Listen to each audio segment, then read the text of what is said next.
Bacaan Harian Katolik 3 September 2025. Peringatan wajib Santo Gregorius Agung, Paus Pujangga Gereja. Marilah berdoa. Dalam nama Bapa dan Putra dan Roh Kudus. Amin.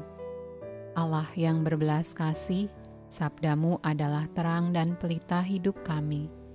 Utuslah Roh Kudus-Mu untuk membuka telinga, hati dan budi kami untuk mendengarkan dan memahami sabda-Mu. Doronglah kehendak dan tekad kami untuk mengamalkan sabda-Mu dalam hidup dan perutusan kami sehari-hari. Amin. Bacaan dari surat kepada jemaat di Kolose. Dari Paulus, Rasul Kristus Yesus, oleh kehendak Allah, dan Timotius saudara kita, kepada saudara-saudara yang kudus dan yang percaya dalam Kristus di Kolose. Kasih karunia dan damai sejahtera dari Allah Bapa kita menyertai kamu. Kami selalu mengucap syukur kepada Allah Bapa Tuhan kita Yesus Kristus setiap kali kami berdoa untuk kamu, karena kami telah mendengar tentang iman-Mu dalam Kristus Yesus dan tentang kasih-Mu terhadap semua orang kudus, oleh karena pengharapan yang disediakan bagi kamu di sorga. Tentang pengharapan itu telah lebih dahulu kamu dengar dalam firman kebenaran, yaitu Injil, yang sudah sampai kepada kamu. Injil itu berbuah dan berkembang di seluruh dunia, demikian juga di antara kamu, sejak waktu kamu mendengarnya dan mengenal kasih karunia Allah dengan sebenarnya. Semuanya itu telah kamu ketahui dari Epafras, kawan pelayanan yang kami kasihi, yang bagi kamu adalah pelayan Kristus yang setia. Dialah juga yang telah menyatakan kepada kami kasih-Mu dalam roh.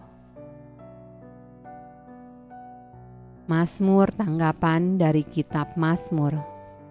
Tetapi aku ini seperti pohon zaitun yang menghijau di dalam rumah Allah. Aku percaya akan kasih setia Allah untuk seterusnya dan selamanya. Aku hendak bersyukur kepadamu selama-lamanya, sebab Engkaulah yang bertindak.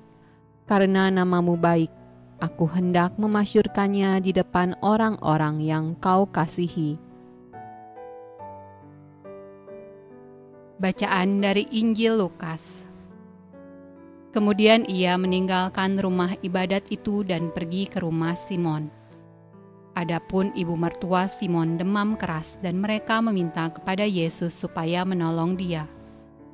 Maka ia berdiri di sisi perempuan itu, lalu menghardik demam itu, dan penyakit itu pun meninggalkan dia. Perempuan itu segera bangun dan melayani mereka. Ketika matahari terbenam, semua orang membawa kepadanya orang-orang sakitnya yang menderita bermacam-macam penyakit. Ia pun meletakkan tangannya atas mereka masing-masing dan menyembuhkan mereka. Dari banyak orang keluar juga setan-setan sambil berteriak, "Engkau adalah Anak Allah." Lalu ia dengan keras melarang mereka dan tidak memperbolehkan mereka berbicara, karena mereka tahu bahwa ia adalah Mesias. Ketika hari siang, Yesus berangkat dan pergi ke suatu tempat yang sunyi. Tetapi orang banyak mencari dia, lalu menemukannya dan berusaha menahan dia supaya jangan meninggalkan mereka.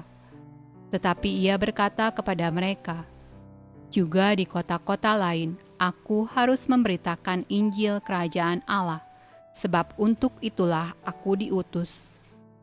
Dan ia memberitakan Injil dalam rumah-rumah ibadat di Yudea. Demikianlah sabda Allah. Terpujilah Kristus. Dalam nama Bapa dan Putra dan Roh Kudus. Amin.